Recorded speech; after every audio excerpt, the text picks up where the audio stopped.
कहा सुनी में सबसे पहले बात आज के सबसे हॉट टॉपिक की, वो है दक्षिणी हरियाणा की राजनीति की। अहिरवाल की बेल्ट में सियासी निशाने ऐसे साधे जा रहे हैं कि हर किसी का ध्यान उस ओर है। मज़ेदार बात है ये है कि ये जो सियासी गहमा गहमी देखने को मिल रही है, ये पक्ष और विपक्ष के बीच में नहीं है, ये पक्ष और पक्ष की तरफ ही है। बीजेपी के नेता एक दूसरे पर सियासी तीर चला रहे हैं। एक हरियाणा सरकार में मंत्री, एक केंद्र सरकार में मंत्री और एक प्रदेश के पूर्व मंत्री, और तीर भी ऐसे साधे जा रहे हैं कि जमकर पलटवार देखने को मिल रहा है।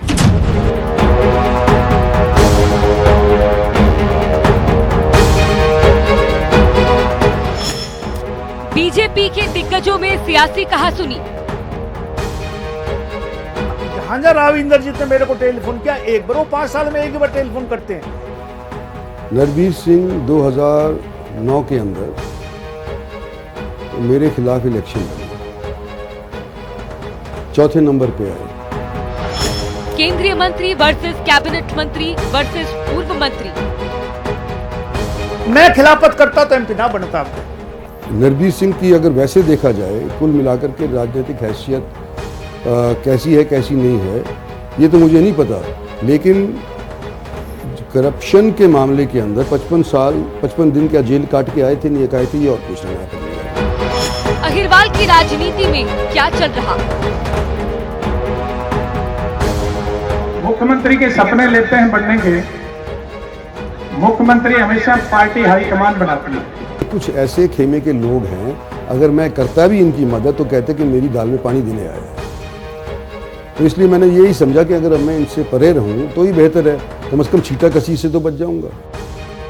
गुटबाजी को लेकर अक्सर कांग्रेस को आड़े हाथ लेने वाली बीजेपी इन दिनों बैकफुट पर है। कारण है दक्षिण हरियाणा और अहिरवाल की राजनीति। इस क्षेत्र में यूं तो बीजेपी के अंदर ये सियासी अदावत काफी पुरानी है, लेकिन वर्तमान हालातों में मामला फिर गर्मा गया है। कहानी के केंद्र में है भारत सरकार में मंत्री राव इंद्रजीत, जिन्हें घेरने में हरियाणा सरकार में कैबिनेट मंत्री राव नरबीर सिंह और पूर्व मंत्री डॉक्टर अभय सिंह यादव ने कोई कोर कसर नहीं छोड़ी। दरअसल कुछ दिनों पूर्व जनता टीवी के खास कार्यक्रम म्हारा विधायक म्हारी चौपाल में राव नरबीर सिंह ने कई मुद्दों पर बोलते हुए राव इंद्रजीत पर कई बड़ी और कड़ी बातें बोली थी, निशाने साधे थे और सवाल उठाए थे।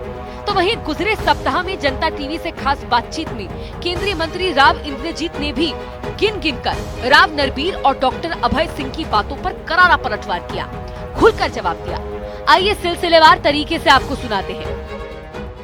देखो, राजनीति में कोई चीज छुपी हुई नहीं रहती शशि जी। मैं जनता के बीच में, आपके माध्यम से लाखों आदमी इसको देखेंगे सुनेंगे। मैं एक बात कहता हूं, मैं जब भारतीय जनता पार्टी में रहा, हम एक ही दल में अभी रहे हैं, मैंने राव इंद्रजीत की खिलाफत कभी नहीं करी। जो भी हो सका मदद हुई। और मैं कहता हूं कि यदि मैं खिलाफत करता तो राव इंद्रजीत 1,21,000 वोट से बादशाहपुर से नहीं जीतता।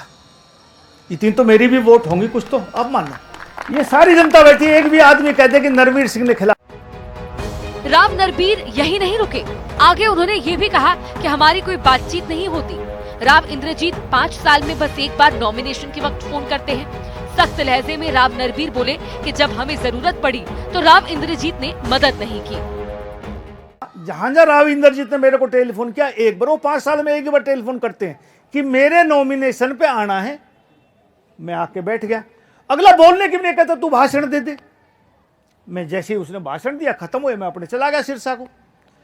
तो मेरे को वहां, जब हमारे एक बड़े संगठन के आदमी थे, उस दिन हम हिसार में थे, तो हमारा 3 दिन का प्रोग्राम चल रहा था हिसार का। तो मैंने कहा साहब मैं कल नहीं मिलूंगा। बोला क्यों? मैंने कहा राव इंद्रजीत का टेलीफोन आया है और कल उसने नॉमिनेशन भरना, मुझे बुलाया, आप बोलना जाओ आप। तो बोले आपकी, मैंने कहा जी एक ही दिन टेलीफोन आता 5 साल में, जब नॉमिनेशन भरता है, वरना हमारी बातचीत है नहीं। राज मैं खुले तौर पे कहता हूँ, लेकिन जब हमें जरूरत पड़ी उन्होंने कभी मदद नहीं करी। तो आपने अपने नॉमिनेशन में उनको फोन नहीं ना किया? मैं सब, मेरी व्यक्तिगत बातचीत नहीं, मुझे जरूरत भी नहीं थी। मुझे राव इंद्रजीत की जरूरत नहीं, नरवीर सिंह के अपने नाम की वोट है। और मैं तो राव नरबीर के अनुसार उन्हें इंद्रजीत की मदद की कोई जरूरत ही नहीं है। गुरुग्राम में विकास न होने से लेकर मदद के मुद्दों तक नरबीर सिंह ने केंद्रीय मंत्री पर कई सवाल उठाए। तंज कसते हुए इंद्रजीत पर ये तक कहा था कि अगर साल 2024 के लोकसभा चुनाव में मैं उनकी खिलाफत करता तो इंद्रजीत इस बार सांसद नहीं बन पाते। राव नरबीर ने और क्या कुछ कहा वो भी आगे सुनाते हैं। अब एक बार सुनिए राव इंद्रजीत ने पलटवार में क्या कहा राव नरबीर पर। कर गया हो सकता है उनको भी आपकी जरूरत नहीं होगी। अब क्या तो थी, अब क्या तो नीठ बनाया ना, मैं खिलाफत करता तो एमपी ना बनता। अब क्या अच्छा, इस बार थी जरूरत। हाँ जरूरत थी, लेकिन पार्टी का सवाल था, हमने सरकार बनानी थी और मैंने मदद करी दिल से, ऐसी बात नहीं। वैसे मिलना जुलना नहीं होता है। अगर उन्होंने ऐसा कहा है तो उनकी ना रिकॉर्ड और पब्लिक प्लेटफॉर्म पे हर जगह उपलब्ध है। नहीं तो वो उनकी नासमझी है। और मैं बताता हूँ कि क्यों। जैसे मैंने कहा कि हाजी तो कोई भी बंदे की हो सकती है। नरबीर सिंह 2009 के अंदर मेरे खिलाफ इलेक्शन लड़े, चौथे नंबर पे आए, जमानत जब्त हो गई। नरबीर सिंह के समधी हैं राव दान सिंह महेंद्रगढ़ से। अगर इतने भारी नेता थे तो अपने समधी को ही जिता लेते। राव नरबीर के इस दावे की उनकी वजह से राव इंद्रजीत जीते, इस पर भी केंद्रीय मंत्री ने पलटवार किया और कहा कि वो 2009 में मेरे खिलाफ उतरे थे और चौथे स्थान पर आए थे। उस वक्त कहां चला गया था उनका वोट? तो मानेसर बादशाहपुर का भी एक हिस्सा है। बादशाहपुर के भी कुछ गांव हैं, कुछ हल्का बादशाहपुर के अंदर है, कुछ हल्का पटौदी के अंदर है। तो नरबीर सिंह अगर इतने भारी नेता थे कि बीजेपी के कैंडिडेट को वो कहते हैं हरा देते, तो फिर ये अपने ही हल्के के अंदर बीजेपी के कैंडिडेट को जिता क्यों नहीं पाए? वो कह रहे सुंदर थे कि जो मानेसर नगर निगम वाला है, हाँ। उन्होंने कहा, मुझे, मैंने मानेसर का जिक्र हाँ, किया था, हाँ। उन्होंने कहा कि इसमें बादशाहपुर भी आता है, पटौदी भी आता है। हाँ। बादशाहपुर हल्के में उन्होंने कहा कि मैं तो किसी और के लिए चाहता था टिकट, हाँ। मिल गया सुंदरलाल को, हाँ। तो बादशाहपुर में तो वो जीत के आए। पटौदी का पूछिएगा कि क्या हालत हुई। नहीं तो बादशाहपुर अकेला ही मतलब इंद्रजीत सिंह का वोट बैंक नहीं है ना। बादशाहपुर असल के अंदर 4-4.5 लाख वाला है, जिसके अंदर आमतौर के ऊपर भारतीय जनता पार्टी को वोट मिलते हैं मोदी के नाम के ऊपर। इसी हल्के से जो आज कुछ एरिया गुड़गांव के अंदर चला गया, कुछ बादशाहपुर के अंदर आ गया। 2000 के अंदर राव नरबीर सिंह इलेक्शन लड़े थे गुड़गांव से, जिसमें कहते हैं ना कि मेरा बड़ा भारी प्रभाव है गुड़गांव जिले के अंदर। उन्होंने कहा कि हाँ, मतलब राव इंद्रजीत सिंह को मेरी मदद की जरूरत है, नरबीर को जरूरत नहीं है, नरबीर के नाम का अपना वोट है। नरबीर के नाम का अपना वोट है तो फिर ये 2000 में क्यों नहीं जीते? गुड़गांव से इलेक्शन लड़े थे। अगर नरबीर के नाम का वोट है तो 2009 के अंदर मेरे खिलाफ अपनी सिक्योरिटी क्यों गवाई इन्होंने? और अगर उनका नरबीर का इतना ही भाड़ा बोल बाला है तो मानेसर के अंदर भारतीय जनता पार्टी के कैंडिडेट को क्यों नहीं जिता पाए? ये मेरा उनसे सीधा प्रश्न। बात एक बार फिर राव नरबीर की। नरबीर ने केंद्रीय मंत्री पर सिर्फ निशाना ही नहीं साधा बल्कि तारीफ भी की, लेकिन नसीहत देते हुए अपनी बात भी कह डाली और कहा कि राव नरबीर किसी का गुलाम नहीं बनेगा, प्यार दोगे तो इज्जत पाओगे। इंद्रजीत सिंह वर्सेस राव नरबीर सिंह का अकेला राव नरबीर सिंह, ऐसे बहुत लोग हैं, अकेला मैं नहीं हूं। अच्छा। हाँ, बहुत लोग विरोध में रहते हैं, ऐसी बात नहीं है, और बहुत लोग पक्ष में भी हैं उनके। मतलब 12 पार्षदों को आपको नेपाल तक भेजना पड़ा। अरे राव इंद्रजीत भी कोई छोटा आदमी नहीं है। हम, मेरे से 10 साल बड़ा है, मेरे से राजनीतिक ताकत बड़ी है, मेरे से बड़े घर का, मेरे से ज्यादा पढ़ा लिखा, मेरे से ज्यादा पैसे वाला है, मेरे से ज्यादा पद ले रहा, देश का मंत्री है। मैं उस समाज के तौर पे कह रहा हूं, लेकिन हम छोटे हैं तो छोटा भी तो प्यार चाहता है। अरे गुलाम नहीं रहेगा नरबीर सिंह, ना मेरी प्रवृत्ति है। आप प्यार दोगे आप इज्जत पाओगे, कितनी इज्जत ले लो। मैं सवाल राव नरबीर ने उठाए तो जवाब राव इंद्रजीत ने भी दिया। राव इंद्रजीत ने तगड़ा पलटवार किया और आरोप लगाते हुए कहा कि भ्रष्टाचार के मामले में राव नरबीर 55 दिन जेल काट के आए थे। नरबीर सिंह की अगर वैसे देखा जाए, कुल मिलाकर के राजनीतिक हैसियत कैसी है कैसी नहीं है ये तो मुझे नहीं पता, लेकिन करप्शन के मामले के अंदर 55 दिन क्या जेल काट के आए थे, नहीं आए थे, ये और पूछ लेना आप अगली बार उनसे। क्या बोल रहे हो? नरबीर सिंह नरबीर सिंह करप्शन के केस में 55 साल जेल में रहे थे कि नहीं रहे थे? 55 साल 55 दिन। अच्छा 55 दिन जेल में रह के आए, करप्शन के चार्जेस। ये कब की बात है? ये मेरा एग्जैक्टली ध्यान नहीं है, बता दूंगा बाद में, इसका ध्यान नहीं है मेरे को। अच्छा हाँ, मतलब आप श्योर? हाँ, ये मेरे ख्याल से बंसीलाल के टाइम भी या चौटाला के टाइम की बात है ये। अब आइए बात राव इंद्रजीत वर्सेस पूर्व मंत्री डॉक्टर अभय सिंह की करते हैं। अहिरवाल से ही आने वाले एक अभय सिंह भी एक सप्ताह सुर्खियों में रहे। दरअसल अभय सिंह भी एंटी इंद्रजीत ग्रुप का हिस्सा माने जाते हैं। नारनौल के कार्यक्रम में शामिल हुए डॉक्टर अभय सिंह के अनुसार अहिरवाल की राजनीति में बब्बर शेर बनकर कुछ नेता दूसरों का शिकार करते हैं और उनके लिए अपने पराये का कोई भेद नहीं रह गया है। पूर्व मंत्री ने बिना नाम लिए राव इंद्रजीत सिंह की उपलब्धियों पर भी सवाल खड़े किए। जब शेर की बात आती है तो शेर तो भाई शिकार करेगा, शेर को तो शिकार के बगैर तसल्ली नहीं होती, और शिकार करेगा तो अपने पराये उसके लिए कुछ नहीं है। आप अहिरवाल की राजनीति पर नजर फैला के देखिए, कितने लोगों का शिकार इन बब्बर शेरों ने किया है। जब उनसे उपलब्धियों के बारे में बात पूछी जाए तो उनके जो टेरिये हैं सोशल मीडिया पे, वो कहते हैं कि 5 बार एमपी, 3 बार एमएलए, मंत्री, ये वो। भाई हम मानते हैं कि मंत्री एमएलए रहे हैं, पर भाई ये तो बताओ कि इतने साल में आपको 50 साल से जिताते आ रहे हो, सारे पद मिले हैं, आपने इलाके के लिए गिनाने के लिए तो बताओ कि मैंने ये किया है। डॉक्टर अभय सिंह ने राव इंद्रजीत सिंह के मुख्यमंत्री बनने की चर्चाओं पर भी तीखी टिप्पणी की और कहा कि वो मुख्यमंत्री बनने के सपने देखते हैं। कई सालों से विधायकों से सीएम के खिलाफ बुलवाते हैं। मुख्यमंत्री के सपने लेते हैं बनने के, मुख्यमंत्री हमेशा पार्टी हाईकमान बनाती है। पार्टी की कुछ मर्यादाएं होती हैं, उन मर्यादाओं के भीतर रह के ही पार्टी का नेतृत्व कुछ लोगों का चयन करता है कि किसको क्या बनना है। आप पार्टी की विधायक दल की मीटिंग में अपने विधायकों को पार्टी के फैसले के खिलाफत करने के लिए खड़ा कर दो। आप पार्टी के मुख्यमंत्री के खिलाफ अपने विधायकों से प्रेस कॉन्फ्रेंस करवाने लग जाओ।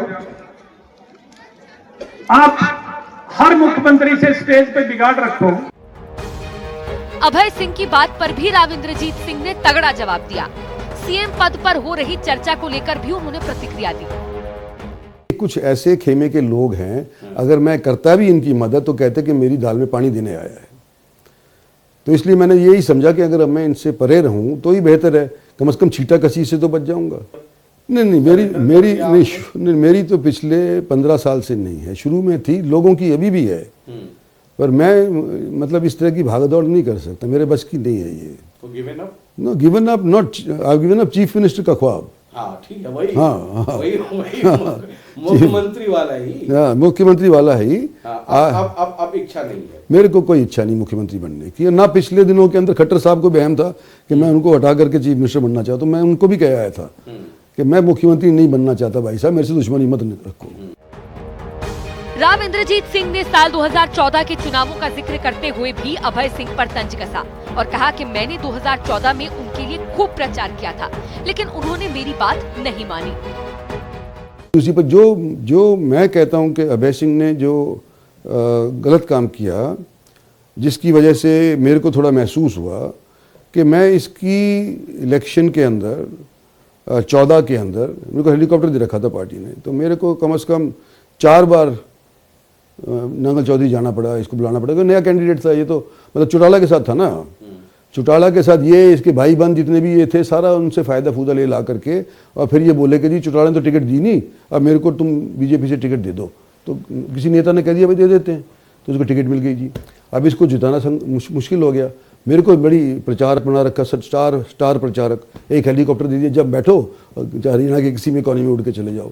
तो बोला कि इसकी स्थिति कमज़ोर है, इसकी स्थिति कमज़ोर है। तो 4 बार गया इसके हल्के के अंदर, और कहते एक बार ही गया होऊंगा, तो इसके हल्के में 4 बार गया, ये जीत गया। अब उसके बाद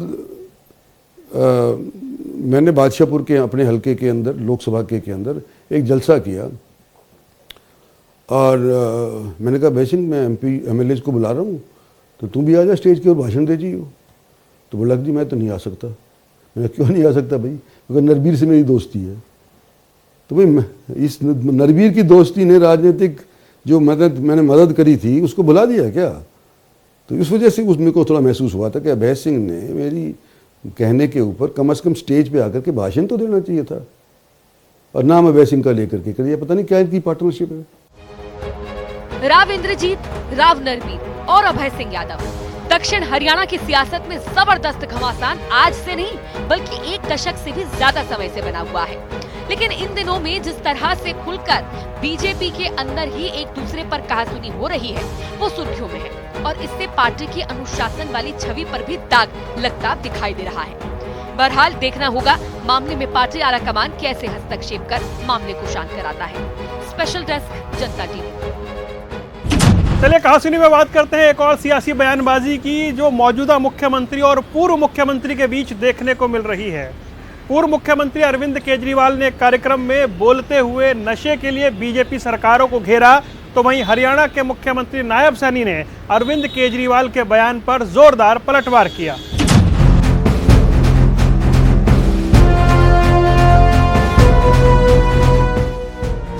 आम आदमी पार्टी के संयोजक और दिल्ली के पूर्व मुख्यमंत्री अरविंद केजरीवाल ने बीते दिनों पंजाब का दौरा कर युद्ध नशे विरुद्ध अभियान के दूसरे चरण की शुरुआत की। इस दौरान उन्होंने नशे की रोकथाम पर पंजाब की मान सरकार की सराहना की तो बीजेपी सरकारों पर निशाना साधा और कहा कि हरियाणा, गुजरात और दिल्ली समेत कई सारे राज्य हैं जहां खूब नशा बिकता है, लेकिन वहां की सरकारों को इसकी परवाह ही नहीं है।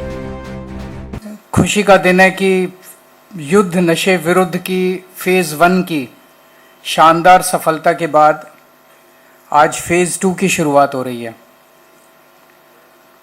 पिछले साल आज से लगभग 10 महीने पहले 1 मार्च 2025 को फेज 1 की शुरुआत हुई थी। जिस साफ नीयत, मेहनत और शानदारी तरीके से फेज 1 को किया गया, लागू किया गया, इस तरह से नशे के खिलाफ युद्ध पंजाब तो क्या पूरे देश में किसी भी राज्य में नशे के विरुद्ध युद्ध कभी नहीं किया गया। ऐसा नहीं कि पूरे देश में केवल पंजाब में नशा बिकता है, बहुत सारे राज्य हैं, हरियाणा है, गुजरात है, कई सारे राज्य हैं जहां पे दिल्ली है, जहां खूब नशा बिक रहा है, खूब नशा बिक रहा है, लेकिन वहां की सरकारों को परवाह ही नहीं है। अरविंद केजरीवाल द्वारा नशे पर दिए बयान पर हरियाणा के मुख्यमंत्री नायब सिंह सैनी ने पलटवार किया और कहा कि उन्होंने दिल्ली की शिक्षा की बजाय सबसे ज्यादा ठेके खोले, यहाँ तक कि महिलाओं के लिए अलग से ठेका खोल दिया, युवाओं को नशे में ढकेल दिया। केजरीवाल को शायद उसकी बात अपनी ध्यान नहीं उसको रही है, उसको ध्यान करनी चाहिए, नहीं तो मैं आज आपके माध्यम से करा रहा हूं कि उसने शिक्षा की बजाय सबसे ज्यादा ठेके दिल्ली में खोले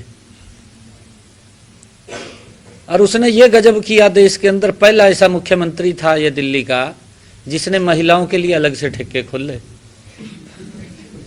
ये मालूम है आप सबको, ये बहुत गजब का मुख्यमंत्री था। ये कह रहा है कि अगर कोई पढ़ेगा तो उन्हें वायदे तो किए थे नौकरी के, भी नौकरी कहां से देंगे, उनको नशे में धकेल दें। अब ये पंजाब के अंदर आकर के बैठ गया, वहां तो जगह नहीं रही बैठने की, अब यहां बैठा है और यहां बैठा है, अखबारों के अंदर तो बड़ी बड़ी ऐड है नशे के विरुद्ध युद्ध, यही है ना, युद्ध नशे के विरुद्ध। कागजों में 5 बजे के बाद आप भी गेड़ा मार लियो।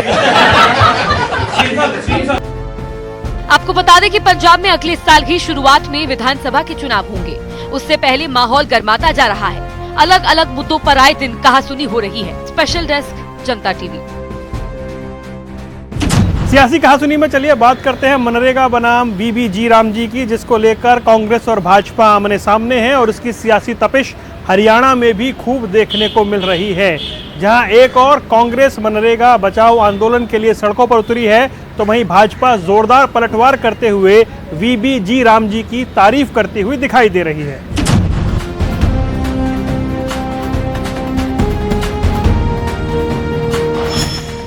मनरेगा पर बढ़ा सियासी घमासान। देखिए, नाम का सवाल नहीं, सवाल स्कीम का सवाल है। विपक्ष ने एक भ्रम और झूठ फैलाने की कोशिश की जा रही है। कांग्रेस का मनरेगा बचाओ संग्राम।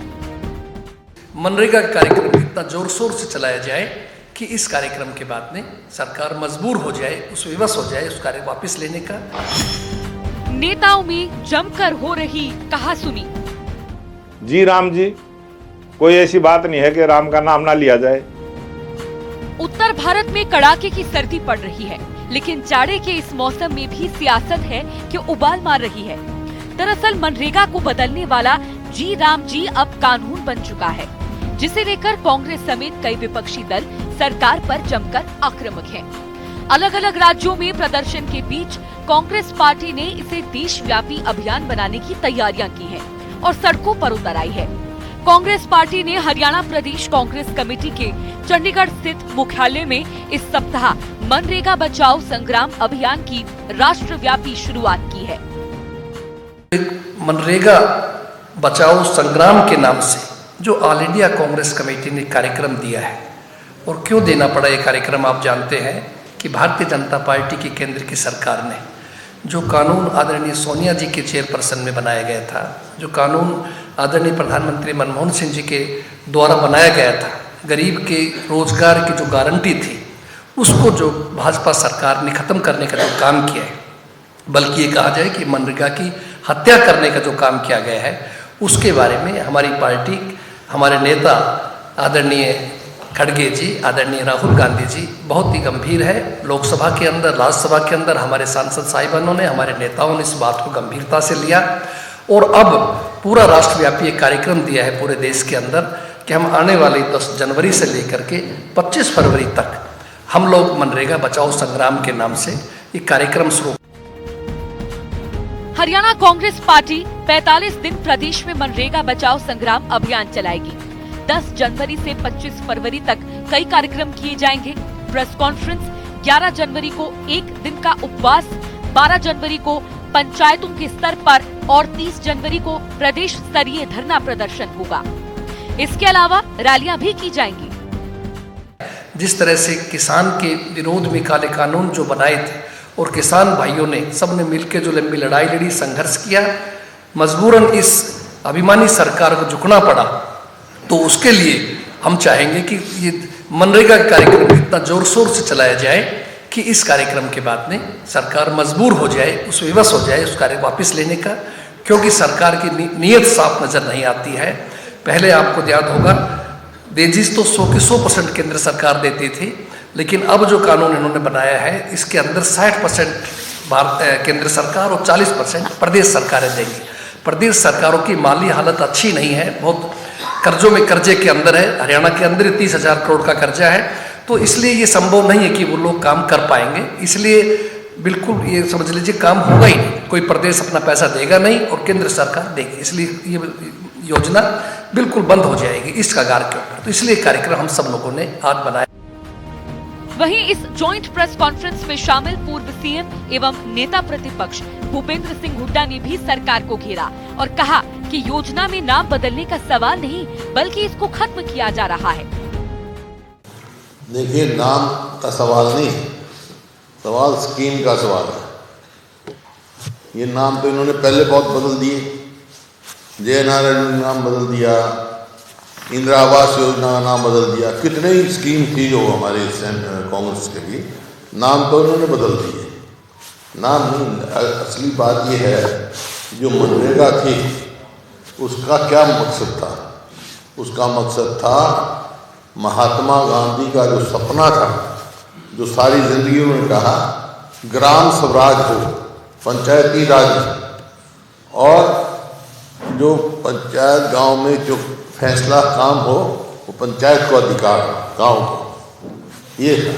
इसी वास्ते जो मनरेगा का मजदूर था, क्या उसको काम कराना है, वो पंचायत फैसला करती थी, अब वो सेंट्रलाइज्ड हो। एक तरफ हरियाणा कांग्रेस के नेता सरकार पर हमलावर हैं, तो दूसरी तरफ मोर्चा संभाला खुद मुख्यमंत्री नायब सिंह सैनी ने। सीएम ने प्रेस कॉन्फ्रेंस कर कांग्रेस पर जमकर पलटवार करते हुए कांग्रेस पर भ्रम फैलाने और कानून को लेकर दुष्प्रचार का आरोप लगाया। सीएम ने कहा कि केंद्र में यूपीए शासन के दौरान मनरेगा एक ऐसी योजना बनकर रह गई जिसका उद्देश्य केवल गड्ढे खोदना और उन्हें भरना था। विकसित भारत जी राम जी योजना में भ्रष्टाचार से निपटने और शोषण को रोकने के कई उपाय किए गए हैं। विपक्ष ने एक भ्रम और झूठ फैलाने की कोशिश की जा रही है। हमारे जो मनरेगा के श्रमिक हैं, क्योंकि कांग्रेस